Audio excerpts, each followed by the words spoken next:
Hello. No contact.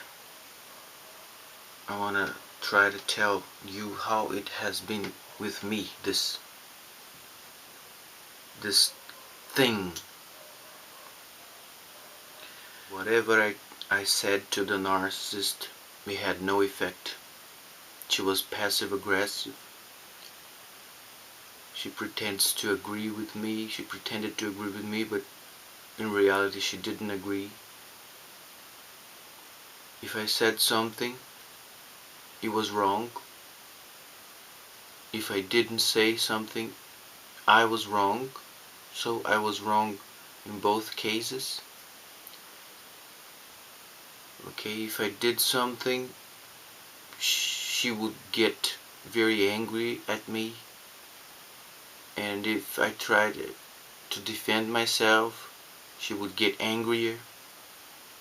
Nothing I did had any effect, so I was powerless.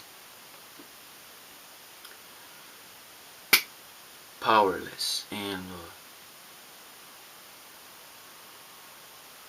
so when she discarded me, I said I was in love, but I started to doubt her character. And I said, my God, I guess I fell into a trap. And that's when I realized I am in love with her. I crave her, but I don't want to have her. And then I realized the crap that I was in. I told myself, and I was feeling emotional pain by then. I said, how did I get into this crap? I am in love and I don't want to come back to that motherfucker. That stupid girl. That irritating and annoying girl.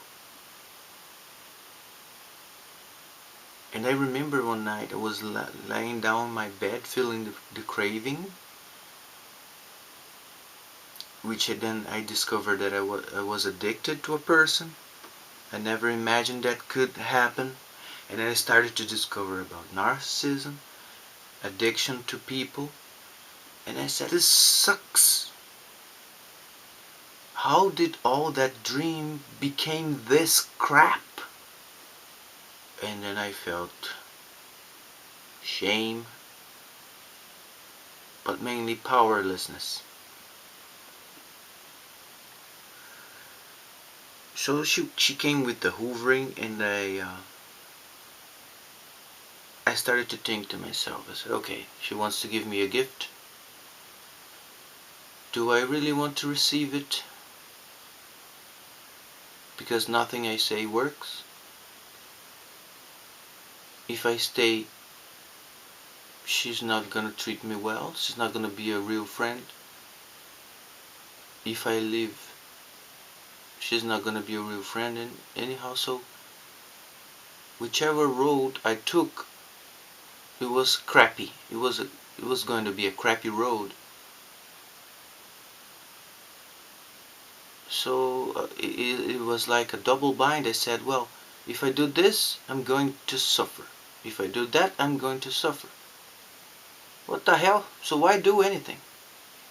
So powerlessness was at the same time a kind of nightmare, but also some sort of savior.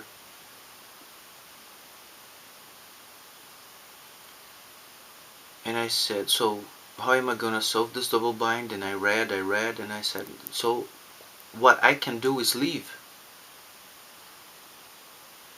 So I just left the narcissist.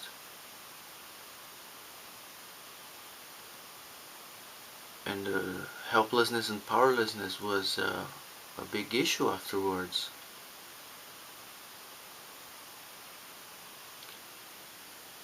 Then I was very angry because I felt weak. I felt, well, this narcissist can fuck me up every time, and I have I can't do anything back. I cannot take my revenge against these motherfuckers. I'm so weak, and then poor self-esteem kicked in, and but I also told myself, okay, they say no contact gives you control and power back, your power and your control of your life back. But it was not the power that I wanted. The power that I wanted was a power over that would help me kill the bastard, take my revenge, and feel better. Real quick. I wanted. Okay, I wanted to be able to kill that fucking girl. Kill the fucking doctor. But then, what would I gain? The justice system would come after me. I was going to probably be arrested, put in a jail, alongside 50 more sociopaths, 50 more narcissists and psychopaths. So what was there for me? There was no power there. And then what's the point of feeling all this crap? This vengeance thing, this anger thing. I mean, there is a point of being healed by it because it is crucial. But in terms of power over and action, it was useless. Was my hurt mitigated? No. Was the power that I wanted given to me? No. But then the power of no contact started to show.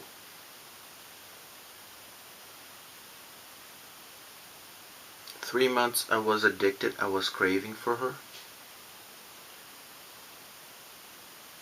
I couldn't see pictures of her that I felt aroused like I never felt in my life before. And I could realize the effects of my body and the state of my brain as the days and the months went on. The first 3 months were horrible, and after 6 months I was still addicted. I would see her pictures and it would have a great effect on me. And the no contact was really gradual. So the power, the good power of no contact, it is not instantaneous. It comes gradually. It came gradually to me, and it probably might come gradually to you. So we have to be patient with this power thing. After 6 months I was able to restrain myself from seeing her pictures, and I could feel that my body, because when I talked to people I would feel numb. You know, there is a phase that I felt no connection because I was used so much intensity in the relationship with the narc, so much chemicals in my bloodstream, that normal relationships had no effect on me. But it started to vanish. After 6 months I began to feel some improvement. And then more 3 more months, 6, 9 months, I was feeling the power of freedom from addiction. So power comes gradually. So 9 months before I had no power to function. I could just cry, sleep, feel angry the whole day or the whole night. and read about narcissism and barely function, barely have a positive thought. I was obsessed with that son of a bitch. But then I had a power to get knowledge, to read.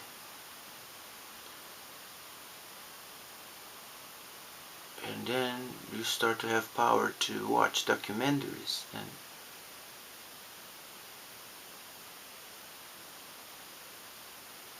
uh, I saw a video on YouTube about a girl who talks about the power in powerlessness. You might Google it, try to find it. I don't remember her name now, but she says, well, I was sick in bed, and I had no power. But I was able to help somebody in Africa, a child in Africa, just by writing a letter and sending money or financing the child's education. And then her power, you can call it, I guess, personal power, started to grow.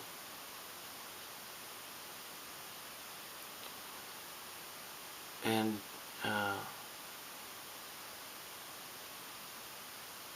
the power to feel good starts to kick in, because you watch some things that are funny, you realize you can smile again. You take a walk around the lake, you realize there is a small, even for a minute, there is a minute of peace in the middle of all this emotional hell. So I started to feel that I had the power to make myself feel good even for a moment.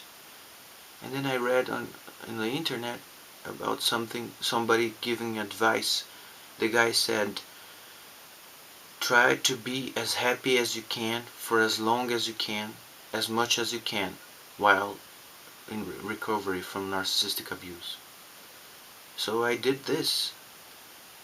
I took walks around the lake and I felt good. Then I stopped because I was not feeling good anymore. And I played my guitar. Then I stopped and I did things that made me feel good. I watched funny videos. And I tried to stay as at least have the power to make myself survive. I was trying to just survive. I knew I was not happy.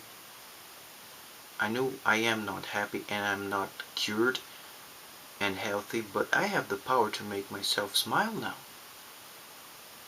I have the power to make me employ my thoughts in something good for my house, for my room. And I have the power not to think about that bastard girl, that motherfucking horrible girl. In the past, I had to think, oh, I think she's mad at me, or I was obsessed with her because I was craving for her. Oh, it's been 3 days she doesn't write to me. And the power of addiction, I could only see that girl.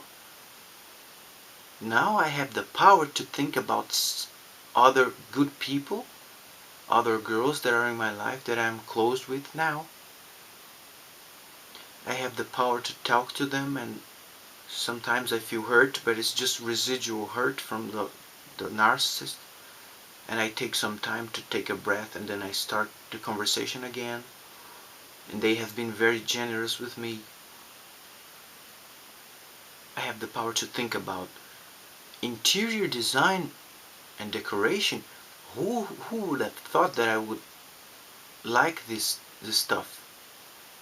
But now I learned how to fold my clothes, how to clean my room, how to make my bed properly, like an interior designer. I'm reading about lighting and decoration, furniture arrangement, and this makes me very happy. Am I healthy? No. Am I wounded? Yes. Am I angry? Yes. but I have the power to make myself do something besides laying down in my bed thinking about that asshole there.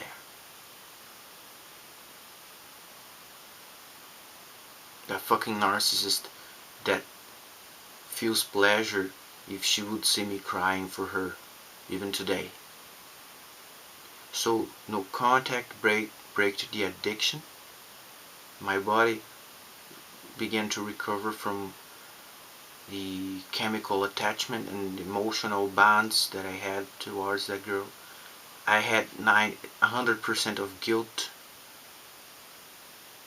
Then with therapy and with a lot of thinking, that percentage of guilt fell down to 90%, then to 80%, and then I was able to function little by little. I had the power to function. Because now there are some things like the narcissist's projections of her bad judgments about my character, her assumptions, which are just projections, that I was taking advantage of her. They didn't belong to me. So today 40% of guilt and shame and embarrassment is better than 100% of it. So I have the power to function. I painted the walls of my house already. I am painting the windows. I am rearranging the furniture. I am buying some lighting for my house. And I'm reading about interior decoration and having a lot of fun with it. And the organization, the symmetry of your room and your house, it comes back to your spirit. So if you see a happy place, you feel happy inside. So this has been a very positive thing for me. And I have the power to paint the walls, paint the windows, fold my clothes in a very organized manner, which I didn't have, and I didn't care because of my depression. And I don't care if I am in depression or not. I'm just doing it, and I'm gonna keep doing it. Because everything's fucked up. I'm hurt. I'm depressed. I want revenge. But the only power that I have is the power to make myself feel good.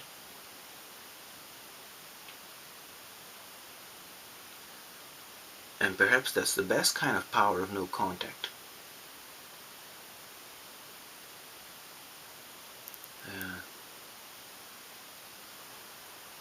The power of no contact is this, is the power so that you can be happy as long as you want, for as long as you want.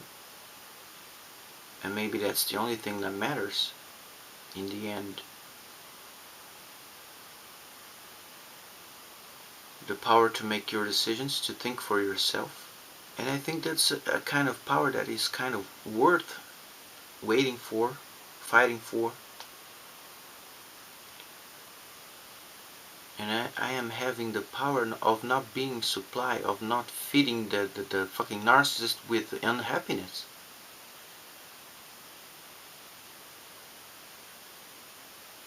I was watching an episode of Game of Thrones, which is a series, many people like it, successful series.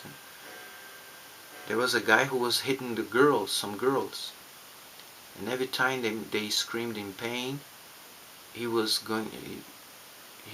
feeling the pleasure of their pain. But when he hits a girl who didn't show any pain, he was very angry. He felt powerless. And that's a great thing about no contact, is that you make the narcissist feel powerless to cause pain, so that he's powerless to feed himself.